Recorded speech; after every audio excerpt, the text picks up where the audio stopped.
define your success and then go for that. And your success doesn't need to just be I'm famous. Really define it. Like, what is success to you, and go for that.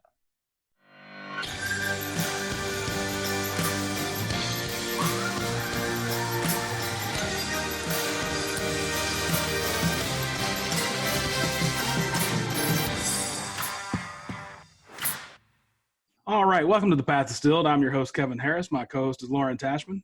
Hi, everybody.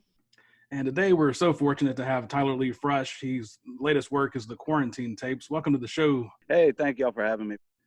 So tell us a little bit about who you are, Tyler, and what you do. Well, I'm just a musician out of North Georgia, the Atlanta, kind of north of Atlanta area, Canton music scene. I've been doing it for a while now, and I used to live out in California, tried to do it out there, but came back here and kind of started a little career out of it. Nice. Yeah, so we'll definitely dive into that. Take us back to your first interest in music. How did you get started? I had a buddy of mine when I was growing up. I remember like elementary school, I used to tell my mom, because they have those music classes, I used to hate them. And I used to tell her, I'm not going to do anything with this, so why do I have to do it anyway? And then about middle school, a buddy of mine come around and started telling me about Johnny Cash. And I really took a liking to the later stuff, the American recordings, like Hurt. And it just kind of, awakened a passion in me. So I started to, it was just my life. And it's just everything about it became about music.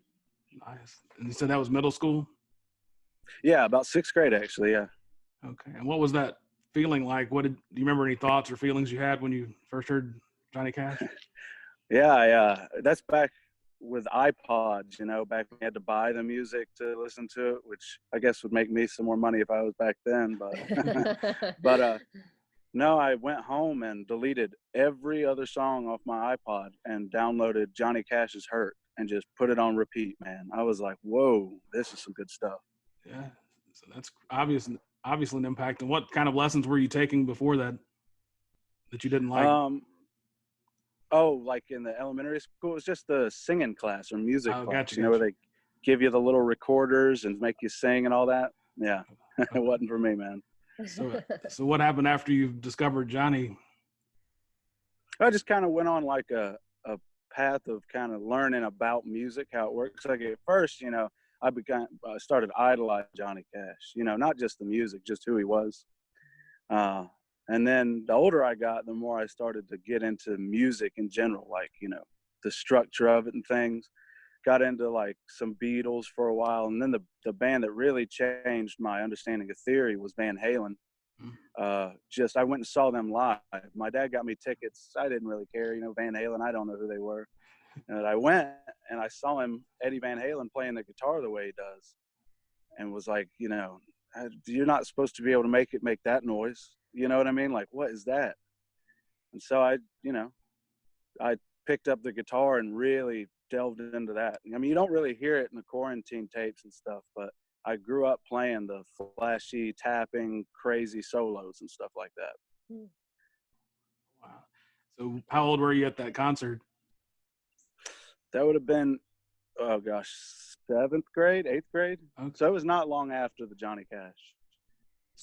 So with Johnny Cash, I'm a big Johnny Cash fan too. So maybe it's just personal curiosity, but there's so, like you mentioned, kind of being a fan of who he was and his music. What was it though? Was it the songwriting, the personality? What was it that really drew you to him?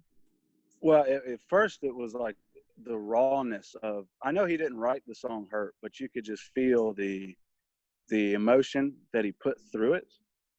And, with the stuff that was like, I was just listening to what was on the radio. So, that was brand new to me. So that emotion that he could create this almost character, if you will, with his music. I mean, he put on, you believed him. He didn't even write Hurt, but you believed he did, just from hearing it. Sure. Oh, yeah. So what happens, you began practicing, you said the stylings of, were being influenced by Eddie Van Halen, so you started practicing? Yeah, I took lessons for a little while, but I was so stubborn and thought I was so good that I quit taking them. And then, I mean, I still see the teacher to this day. I don't know him that well, but he could show me up in a heartbeat if he wanted to. But I was too stubborn, and I just started. This was when the YouTube like generation of guitar players were kind of born. You know, I learned a lot from just watching and listening to the videos. And so I got to the point where, you know, if you wanted me to play a Van Halen song, I could, my eyes closed, play it, you know? Um, but, I mean, yeah, so like I took into that, and that kind of led me to California. Because again, a lot of these stores we'll go to, I was too stubborn when I was younger. It really was.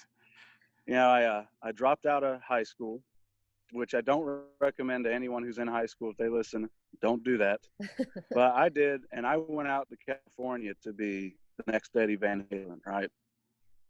And the first time I went into a Guitar Center out there, I saw the Van Halen amps, the Van Halen guitar. I was like, oh, I'm home, right? Pick it up. I start playing it as best I can. Nobody cares. You know, they don't care. I'm like, man, nobody's listening to how good I am. And this dude, he looked homeless. He was a homeless looking guy, you know, dirty, not, you know, obviously hadn't bathed and things like that. Comes in, grabs the guitar off the wall, nothing special, lays it down on his lap, plugs it into some cheap amp, and plays it like a piano. Better than I will ever be able to play it in my life. And that was where I always God put me in my place. When the homeless man comes into Guitar Center and is 4 times better than you'll ever be in your life, you're like, oh no, I made a mistake. And so how long had you been there at that time? Dude, that was week 1. Okay. Like I lived out there for almost a year, and that was the first week that happened to me. And I was like, oh no, means I got to go get a real job or something, you know? Yeah. So tell us about the rest of that year. What was that like, trying to, after that experience, trying to stay out there? Well, so luckily for me, my father lives out there, and he lived out there at the time. And I got to stay with him for a while. He wasn't like giving me a free ride or anything. He had a company at the time. When I first got out there, I had to work delivering food for his company, which I don't know if either of y'all have worked for your parents, but that would cause, oh my gosh. It's fascinating. Yeah, it's fascinating is a good word to use. I was ready to do anything else. But, you know, I was my first experience really trying to play live. Like I went out and I started doing like, I just asked people if I could put my guitar in front of their, my amp in front of their restaurant and just play. It was terrible. They were terrible ideas for shows, but it was a start. But as for work, I ended up lying my way into a job. Have y'all ever heard of the Whiskey A Go-Go? Yes. Yeah. I lied and got a job there. I started on the Sunset Strip and just walked one day, just walked to try and find a job. And, you know, I got to the Whiskey, which is just about at the end of it. And I go to the door person. I say, are y'all hiring? They said, no. And I was at that point, and I just like, oh God, somebody. And I just said, is there anything? I'll do whatever, man. And he said, hold on. So he goes and gets the manager. I can't remember her name at the time or what it was. And she asked me, do you have any experiences with lights, like lighting? And in my head, I pictured a light switch and my finger going. Up and down. Yeah. So I was like, absolutely. And she said, all right, be here next week this time. And luckily they did some training, which, but I worked there for 5 months or so, the last bit of while I was there. But, you know, you don't make enough money to live in LA. So I ended up coming back home. But there's some experiences out there, man. And I'm located really close to Nashville, and there's a common saying that great musicians are everywhere in this town. Did you kind of get the same sense, at least on the Sunset Strip? So, well, here's the thing with Sunset, and they're going to, well, I'll just say it anyway. You either have the best, like your Nashville players, where it's just like, you know, guys that are playing bars. They got their weekly gig at one of the bars on that, on the Strip in Nashville. What's the Strip in Nashville called? The Broadway. The one where all the, yeah, okay. So they have all the players that play there. And then in LA, you've got the same thing, but you've also got this like polar opposite where it's like somebody doesn't really want to be a musician. They just want to be famous. Mm-hmm. And they thought music was the way to do it. There were some shows I've done where it was like, who is coming out to the Whiskey A Go-Go on a Tuesday? You know, it was, you have your best and your worst. Interesting. And I like that. I guess we can dive into it later, but your comment you just made that people that wanted to be famous rather than play the music, is that, I guess I'm jumping ahead a little bit, but is that a little bit drive you? You talking about fame? No, sorry, that you want the music more than like it sounds like if you make that comment, you want to make the music as pure as possible, and then whatever comes, it sounds like. Yeah, I mean, that's kind of the way it has to be for me, because I have a passion for the music, not so much the fame. You can ask my girlfriend. I'm kind of the guy that's like, we don't need to go do that. We can just stay here and watch a Tarantino movie or something, you know. But it's the music to me has to come first, and that's where you get the authentic individuals that like Johnny Cash that you end up really liking, you know.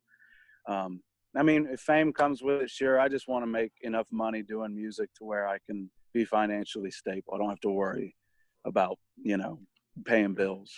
Sure. And, but and I have to apologize for Lauren. I have a habit of jumping ahead in the story. So. I'm curious though, when you were in California, it sounds like you were, you know, obviously kind of self-teaching and trying to progress your skills. What were you doing to try and continue to learn and hone your skills and kind of work on that side of it? Well, so with California, I mean, when I was out there, I didn't really progress so much in the sense of like my playing ability or performance wise, I would do, like, I didn't sing at the time. I kind of forgot to mention that. I thought I'd go find a singer because I was the Eddie Van Halen guy. I got a Van Halen tattoo, you know. I was like, let's go, you know. And luckily it was convinced to be on my shoulder, so you can kind of put a sleeve over it if you need to. So what I learned out there was more I would call it like the business side to a sense of it. It's not so much like, you know, oh, your record deals and things like that. It's just you kind of learn who is being genuine and who is not. And that really makes a difference when you're playing shows and things like that. Because, you know, you had everybody out there was, oh, I got a studio. And what they had was a laptop with Ableton from 2003, which is a recording program on it. You know, they're taking advantage of the kid who doesn't know any better, right? But, you know, it was good to learn that stuff. I was only 18, so. Oh, wow. Yeah. So are you familiar with Whiskey Myers, the musical artist? He has a lyric. Not off the top of my head. He has a lyric that says the parasites are found backstage. So that kind of reminds me of what you're saying. Yeah, that's true. Yeah, that's true. So you did your time in California. What happens next? So I come back home, and to Georgia, North Georgia. I got a job working at a music store, you know, just kind of running the front counter. But I still had that mindset of I need to find a band, and, you know, gotta find a singer and stuff until I was doing some sellsword work, which is where you go out and play for other people, you know, just, hey, I need a guitar player. Oh, it's $100. I come and learn the stuff and play it, right? And this one girl I knew, she was real talented. She was younger. She's probably like 14 or 15, and her mom asked me to come play with her a few times. And I started doing that, and she needed backup vocals on some stuff. Now, I was uncomfortable with it because I had never thought of myself as a singer. But I said, all right, I'll do it. And I got to the point where I was doing that every once in a while. And one day I said, all right, I'll sing a song, right? I'll sing one. And all my buddies came out to the show because it was a show. You know, I didn't do many of those. As I'm singing, first song ever alive singing, the most prepubescent voice crack you've ever heard in your life. Top of the register, back down, horrific. First time ever. And then my buddies laugh. I can see them. I was like, But what it taught me was that doesn't get worse than that. That's the worst that could happen. So from then on, I just said, well, I guess I'll start singing, and people started liking it. So kind of came from that. That's how I got to where I started writing my own music and lyrics and things. It's so interesting because I think most people would have that experience and be like, well, I'm never doing that again. So what led you to take the opposite viewpoint on it? Me and my buddies growing up were always, if you did anything wrong, you were going to get ridiculed for a good day. So I was so used to it and thought, well, that's over with. I'm going to get the ridicule from it, and we'll just go on and do it again, right? And so I used to teach guitar, and I would tell my students, the best thing that can ever happen to you is mess up on stage horribly. Now it's over with, and now you know how that feels, and then go from there.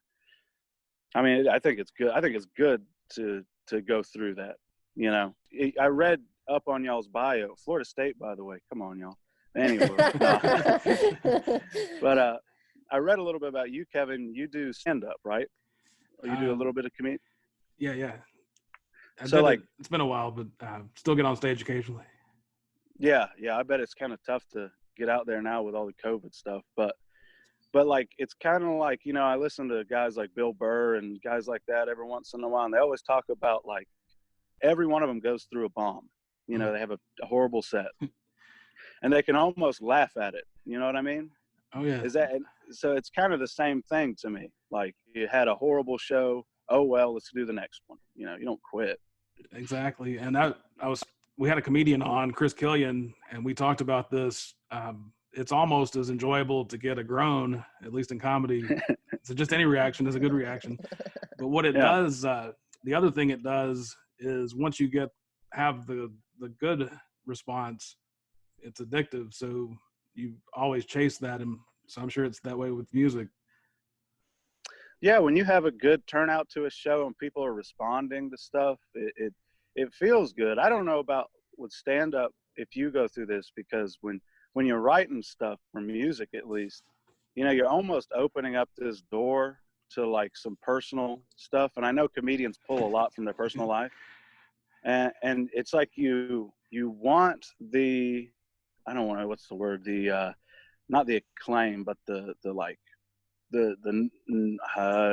being noticed for what you did, but you almost don't want people to dig at it. Does that make sense? Sure. Is that how it is with stand-up? Yeah.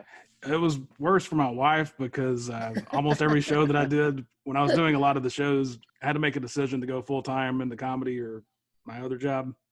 And ended up taking the other job for various reasons. But the point is, when I was doing regular shows, they would always come up to my wife, even people that did not know us, and would ask her, did that really happen, or is that really you? And so I was always cautious, and it took a surprisingly, embarrassingly long time to realize that I could change the wording to where I have observed it in some cases instead of it being me. But yeah, and I think a lot of people let the music speak for themselves and let the emotion that comes out speak for itself as well.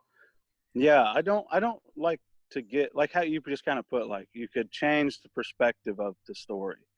I don't usually ever talk about why a song was written or the specifics of it. Sure. Like, occasionally I might here or there, but the reality of it is I like to give the listener the opportunity to kind of make the song what they want it to be about. I mean, what does this song make you think of? Then it's about that, yeah. I've heard that theme quite a bit. I've worked on another project with quite a few musicians, and many of them have said that's the beauty, just like any form of art. Once it's out there, if you have 1,000 people that hear it, there are 1,000 different stories that have now been told. Yeah, 100%. And, my girlfriend and I were talking about that the other day, and we were listening to this song. I won't mention the artist because it's not, I love the song. I love the song, but she, I always, it was like a classical piece, we're just kind of sitting in the car one day, just listening to that. She plays violin. She's played at like Carnegie Hall and stuff. So she's better than I am, for crying out loud. But, nice. So we're listening to it, and she looked up what the song was written for. And she told me. And I was like, dang, I just did not want to know that. You know, it just kind of like the whole thing I had for this song in my head, now all I can think of is why it was written, you know. And I don't like to do that. And another funny one for you is Goodbye Atlanta, which I'm sure if y'all have listened to any of the quarantine tapes, that one popped up. Yeah. I love that song. Well, thank you very much. Both my girlfriend and the people recording it with me asked me, "Are you leaving Atlanta?" I was like, "No, man." I was like, just a song. But that makes me curious. So you talked about how you got interested in guitar and then how you started singing. How did you get into songwriting? Well, I mean, you know, you if you want to express something to an extent, to me, well, I want to express something. How you take it's different, you know what I mean? But you know, there's songs that start to say what you want to say, and you could sing them. But to me, nothing says what I want to say more than me writing it. You know, even if that what I want to say is only for me to understand. And so I just kind of got in the knack of it, where I'd start to listen to things and I'd say, well, you know, this is almost what I want to say. And then I just kind of rewrite things my way. I don't know. It sounds like I'm being, what's the word? Like all about me right now, but it was just something that almost naturally came about.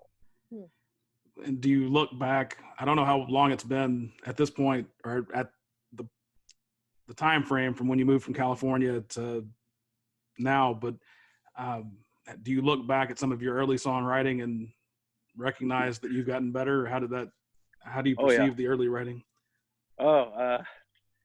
Some of it's pretty bad. I really hate that I ever sent some of those early songs to my buddy who I've known this guy, his name's Durham, since I was 3. That dude never loses anything, including the awful songs I sent him 10 years ago. And I hate it. And I know he's just, it's like blackmail. It's like if I did anything wrong, he's going to be like, call my girlfriend over and be like, listen to this real quick, you know. Oh, some of it's bad. But yeah, you can hear, I hear the ideas I was going for. I just didn't know what I was doing. And did you recognize improvement as it was happening, or did you just learn to tweak as you went and then realized you were much better 10 years later? The improvement kind of came with understanding theory a little bit. Music theory is an understanding, you know, you're not just playing chords you've heard before, you're using theory to build a structure. So once I understood how structure worked, because at first you just pick chords you heard from another song and play them a certain way. But once I got theory to a little bit of an understanding, I could build this structure around something and then just kind of put the emotion on top of that. It just kind of makes songwriting, I don't want to say quicker, but it makes more sense in your head. Like I don't have to sit there with my guitar to come up with an idea. I can sit there in my head and go through the number system and say, okay, next time I sit down and record, I'm going to try these out and see how that works. So you start to understand what you're doing a little bit more. And you mentioned emotion. Yeah, it did. And you mentioned emotion, and I have to say that's one of the first things that struck me about Goodbye Atlanta was just the sheer amount of emotion that's coming out of the song. I think same, yeah, in the song, all the songs I listen to, it's a very tangible thing that you're connecting with that. Yeah, it's funny, you know, they are emotional and they all do have personal meaning to me. Like I said, I'm not going to go into what it is, but they do have personal meaning to me. So I can put that emotion behind it. I'm not a very outwardly emotional person when it comes to just talking to me, but I find it as like an outlet, you know, the thing you don't want to talk about, you can write about. Sure. Yeah. Oh man, I'm not going to let my girlfriend listen to this podcast. Well, I'm being very careful not to reveal anything you don't want to. So we're good there. I mean, no, you're good, man. I mean, this is fun. I enjoy this. So still on the timeline, you're in Georgia trying to get gigs, or now that you're songwriting, or how does the performing come about? So I started doing open mics with, which luckily for me, I just happened to pick the one that a lot of the local players were doing. Not just people, and nothing wrong if you just like to go to an open mic and have a good time, more power to you. But I happened to pick the one that a lot of the guys who go out and play were playing. And I started doing a few covers here and there, you know, treated it like it was a show instead of like a fun time open mic kind of thing. And I just started doing those on like a weekly basis. And then as for shows, I don't really remember what my first show would have been, but I remember I started doing the like 4-hour gigs, 3-hour gigs where you're singing nonstop for that much and you don't get paid that much. And it's brutal, but I call it cutting teeth, you know, because there's some young artists that come up to me, not that I'm some guy that they need to come up to and whatever, but they do. And they ask, you know, oh, should I play this gig or should I not? And I just ask them, one thing my dad always told me is, you know, act like in the position that you're going to be, not where you are now. Always act like where you're going to be. And I always ask them, you know, set that, do you have a standard set for yourself? They say, yeah. I said, does this hold up to your standard? They say, no. I said, can you make it hold up to your standard? They say, no. I said, no. Or yes, then go do it. Make it hold up to that standard. You know, I mean, you've got to go through the horrible gigs of 4 hours playing in front of people who really don't want to hear you and singing the songs you really don't want to sing for no money and some exposure. That's a good one. Some exposure. But once you make a little bit of a name for yourself, you can get out there and start getting the gigs that pay a little bit more, that you want to play and things like that.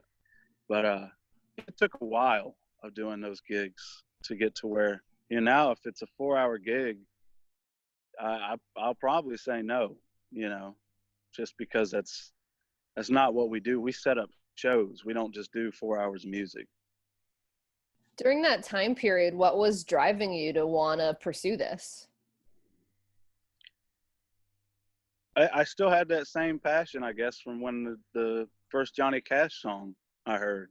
I mean, it is just a passion. I mean, you know, it's like you feel like that's what God put you down here to do. I mean, it'd be wrong to try and do anything else. You know what I mean? And yeah, I've had jobs, you know, you got jobs, you got to pay bills. But yeah, I mean, the music's always been the driving force. And what has it been like with, you said some of the younger musicians or other musicians come up to you after shows. What has that been like?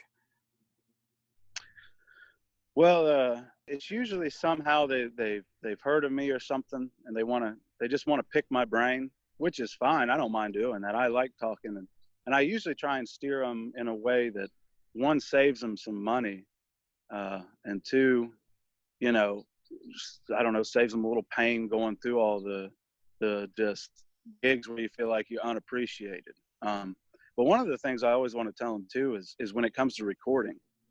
The quarantine tapes was done in a studio and everything, but that just happened because of COVID. I had a buddy hit me up and said, do you want to record? I said, yeah, nobody's doing anything. So, but the way I record typically is I'll record on my iPhone, the phone I'm talking to y'all on right now. I'll record all the guitar parts and vocal parts on here and take them to a guy named Stephen Morrison.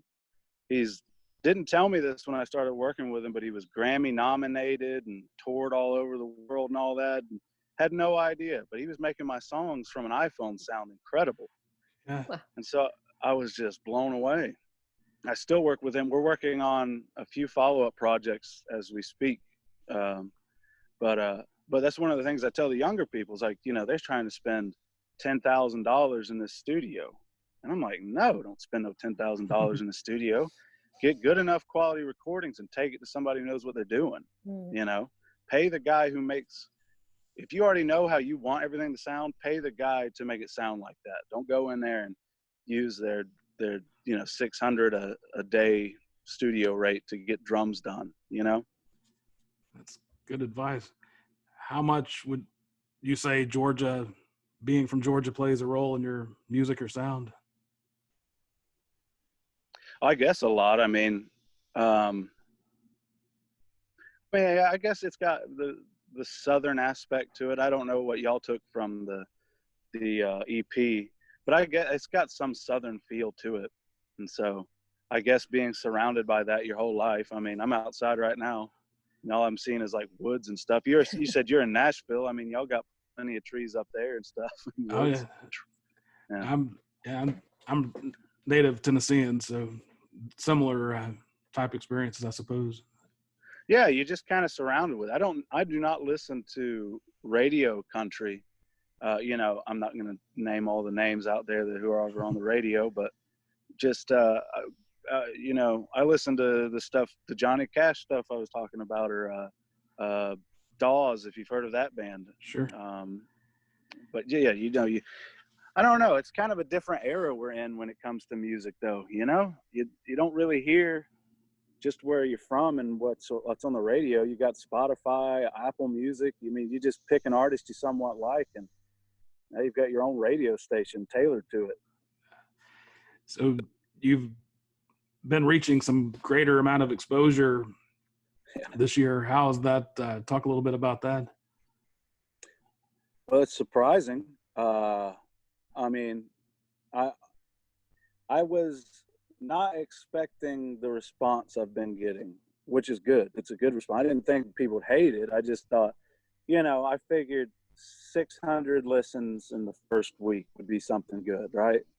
And I think I was near 4,000 in the first week or something. And now we're at almost 15,000, and it'll be out. It's only been out a month this coming Friday. Wow. So yeah, that is brand new to me. I mean, I didn't really do too much. I just did some Instagram ads, and you kind of submit your music to some playlists here and there. And then people like y'all, like I have a question for y'all. I'm very interested, actually. Like, what I got y'all's email and was kind of like, man, I Googled y'all so quick. I didn't know. I was like, wait a minute, you know, but how did y'all hear about me, and what interested y'all into talking to me? Because I always find that kind of an interesting perspective, you know. That would be me.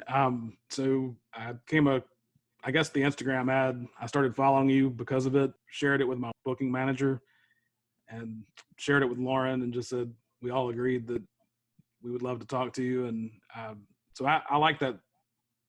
I know genres, people don't like using the word genre right now, or it's falling out of favor, but I like that sound that you have, and similar to other artists, that same response, I should say, not that you're similar to other artists, but that emotional response. And I'm like, we have to talk to this guy. And so yeah, it just all came from that, I guess, original Instagram campaign. Man, so yeah, that's a lesson to everybody. Get on Instagram, do some promotion. Like, man, it really worked out. I mean, and I'm not a social media guy. I don't enjoy getting on there and posting, you know. But it is you have to admit, it's such a great tool to just get your stuff out there. I mean, how else are you going to do it, right? Especially right now when you can't go play shows and stuff. I mean, I guess you could, but we haven't booked any. I sent you the picture too of the last show we did, February. Yeah, that was it's kind of strange to look back at that, because we were hitting our stride with the live stuff, and this is before quarantine tapes came out. So like, yeah, but this was right before all that, and the place was packed. People are, you know, right next to each other. This is in Smith's Old Bar in Atlanta, and I know a lot of these live venues are hurting right now because of COVID. They're not. I mean, I wonder what it's like in Nashville. Is all the live stuff just dead? There was a mandate by the mayor to stop everything on Lower Broadway, which is where most of the venues are. It reopened a few weeks ago, but there's been enough problems with the numbers going up that they're currently limiting them on Broadway specifically, and then they're all bars are having closed at 10 o'clock currently, not just on Broadway, but yeah. So the live it opened up for about a week, but it's being shut back down. Yeah, there are places that are doing live shows here, but they're not doing, one, as many, and two, the capacity is so low. The only thing I've done since this is just a couple of open mics that a buddy of mine runs outside. You know what I mean? Like about as spread out as you can get. And that's just to keep the chops together. But this was the last live show, and it's weird. You miss it when you can't do it, a lot. And so I'm curious, what are your plans for when things do open up? Well, right now I've got a release schedule for the stuff coming out. The 3-song EP will hopefully be out in a couple of months with some local artists that I know. We're going to put something together there. And then hopefully about 6 months from now, we'll have a full-length album out. But that's really what the schedule is right now for what I know. As for live shows, it's kind of just, we might do some live streams and things like that, but I don't really want to get everybody out there for, packed in a place. Sure. If, with all the COVID stuff going on and everybody needing their masks and stuff, you just don't want to risk it. And I don't want to be the cause of any of that stuff. So. Sure. I have a question that's kind of been looming in my head as I heard you talk about how you got started and how you've, your path has evolved. When I'm trying to think about how I want to word this, but what type of approach do you take to, trying to set out to develop your craft and to achieve the goals that you have? Like, it doesn't, I guess I'm asking because on the one hand, it sounds like you're very intentional, about what you're doing and how you're doing it. On the other hand, it sounds, and I don't mean this in a bad way, we all have kind of different styles for this.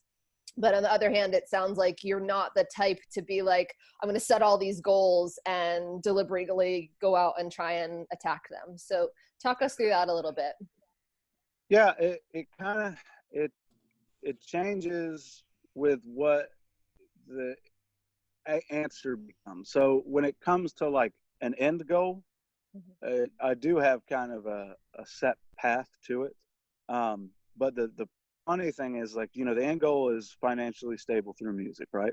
But it's funny how all the little steps in between always, you think you've got them mapped out and then you've got to tweak it as you learn. For instance, like the quarantine tapes coming out was a surprise. I didn't expect it to do, I didn't expect to do it in the first place because of COVID. And then, because that was never the plan. And then all of a sudden COVID hits and then you're doing something different, and, but my point being is you learn kind of as you go with it. Like, you think you've got these steps mapped out. And then as soon as you take the next step, all the other steps change because you learn 8 different things about that last step you had no idea about until you got there. Go ahead. I was just gonna say that's common. Yeah, that's the best way I can do it. I'd love to say, like, I'm going to go out, talk to these people, do this thing and that. But then as soon as you talk to those people, you find out, well, you had to talk to 7 other people before you talk to those people. And by the time you talk to them 7 people, there's another person you got to, and it just all becomes. So you learn as you surround yourself with smart people. And, like, my dad knows business really well. So I'll sit there and listen to him talk to me about, if he listens to this, he'll get a kick. Talk to me about the same point over and over and over until I said, yeah, okay, I get it. And then he realizes he talked about it too much. But you never know what the next step's really going to be until you take it. One of our coworkers used to say at Florida State, used to say that we had, or that I had like 3 or 4 stories on auto repeat. So I guess I'm like your dad. Yeah. So what have you learned about yourself throughout your journey? Well, yeah, I learned you're never as tired as you think you could be. That's one thing. My gosh. But I've learned about myself as being able to almost comprehend emotions better. Not that, like I said, not that I'm an emotional guy, but it's understand them. Another thing I was told when I was young is always expand your vocabulary. You know, instead of being mad, you might be frightened, happy, you might be excited, you might be things like that. And so what I've learned is just kind of understanding what those mean, what those words mean. And when it comes to myself, you know, like I can usually just like trace back a feeling to the moment of where it came from. And you know, I just, when you get older, I guess, handle them a little better. And so what advice would you have for an aspiring musician or performer? Work your butt off, and then, you know, make smart decisions. You know, just because you want to do something don't mean it's the right thing to do. You know, just because you want to go out and play doesn't mean you should go out and play all the time. You know, I mean, I don't look at myself like the guy who's got it all put together or anything, but you know, from what I've learned is, you know, you just don't go do everything. Figure out what you think the next step is, try and take it and see where that leads you. And that makes me, excuse me, I'm curious, at least in comedy, there are people who are able to do it without putting the time in, but I know there's a great deal of respect for people that have been through the trenches. Do you get the same sense that musicians have a similar respect? Oh yeah, 100%. Like, you can always tell somebody who's green, you know, somebody's green versus somebody who's been out there and played the gigs that they hate. You know, I remember there was this one guy, and I thought I'd done a lot, but this guy, I don't know. I'm not going to say who he was because, one, I don't remember. I didn't know him. But I was outside a venue one time, a venue that I like to hang out with, and I was having a cigarette, just kind of minding my own business. And this guy come out, kicked the back door open, starts cussing like crazy, does not know I'm sitting right there. And I think he said that year alone, he had done, I think, 500 shows, and he's sick and tired of dealing with it. And I'm sitting there thinking, like, I played 4 last month, and I was like, we don't need to play another one. You know? But wow. You can always tell when somebody's got that, like they'll play an open mic, and, you know, and you can just see they have the excitement of, like, it's a live show. Like, and it should be a live show, yeah, but they have the excitement of, like, you know, they're billing it like it's their show, which is great. You know, I love seeing it. It's good, you know. But, you know, it's just funny to see it. And then you see the guys that are like, I'm just doing this so I can remember how to sing when COVID goes away. And, you know, you can just tell the differences. I mean, it's interesting because the music industry, I think, just like every other industry, has changed so much throughout the years. And I think there's an illusion maybe that it's easier because of streaming and all that stuff now. But it's certainly, I think, still a difficult industry to kind of, quote unquote, make it in. What do you view as your keys to success as someone along that path? Well, I mean, you've got to define success for yourself first off. But for me to look at right now, I consider the quarantine tapes to be a success. I made $16, so. But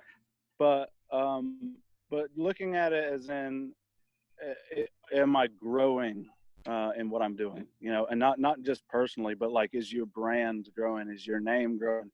Is your music growing? And if you can say that with everything you do, that it forwarded yourself in some way, then I'd consider that success. And I think that's how you should look at it. Don't get mad when, you know, your song's not on the top 10 all-time Spotify plays. I mean, realistically, it's not going to do that. But if you're constantly growing and enjoying what you're doing, I mean, I consider that successful. That's really good. And I've heard, whether it be comics or musicians or anybody that's in entertainment, have mentioned before that kind of spot that's almost more painful than either being unknown completely or having so-called made it. That spot where you're kind of in the middle and you're like, I'm tired this month, but I'm so close to I can see what where I'm trying to get. Have you had any experience with that, or with any musicians that you've spoken with? Yeah, I have. I'll be on. I'm kind of in that right now, but I wouldn't call it bad for me. I'm just excited to see. It's farther than I've ever been before, and I'm kind of looking at what's the next leap in that. But I have known some musicians that have done some pretty big things. You know, I mean, I consider them big, but that's not what like. They didn't define that as success. That's not success for them. So yeah, they kind of hit what I mean, it is middle ground. You know, they're not big time. They're not that. There's some guys in Nashville I know. I'm not going to say their names because it is not really flattering. But, yeah, I mean, you know, I don't want to. But they didn't, I mean, they want more. Like, what is the next leap? Is it, 15,000 streams a week as opposed to a month? I mean, I don't know. I wouldn't mind that. Sure. Well, it's just my personal opinion, and you've alluded to this, but I think that in any entertainment field, making a living is some degree of success, regardless of what the domain is. If you can make a living in that field or domain and you're happy, one is happy, then I think that would count for almost anyone, or should. Yeah, you're right. It should count for that. It should. I agree with that 100%. Like, if you're happy and you've made a living, why do you have your face on a billboard? It doesn't make much sense to me. I mean, I think you're after the wrong thing if you're just looking for fame. I mean, and if fame comes with it, it comes with it. But I don't think that should be your goal. Your goal shouldn't be, I'm going to be famous. It should be, I'm going to be happy doing it. And and feel free not to answer if this is too personal, but have you felt, now that you have more eyeballs on your work, have you felt the pressure ramp up at all? Yeah. I felt that for sure. I'm constantly talking to the people I work with, like in the music, like, all right, when's the next day? Oh gosh, I got to get this done, and you're planning out, I'm scheduling out times to record stuff. You're like, oh, because before, you just sit down when you're feeling something. Now you're like, I got to have this done by Friday. It's like a deadline all of a sudden. But yeah, it's, go ahead. Does that concern you? Are you afraid of what it'll do to your love? Nah, I enjoy it. It kind of lights a fire under your ass so you get it done. Because before, I don't want to say I procrastinate, but, it was real easy not to do it. I had a long day. I just want to go watch Godzilla. So you turn on TV, you don't care. Yeah. But then now you're like, if I don't have this done Friday, I've got to reschedule it and, all that kind of stuff. So I like it to an extent. So anything that we haven't asked that you want the listeners to be aware of?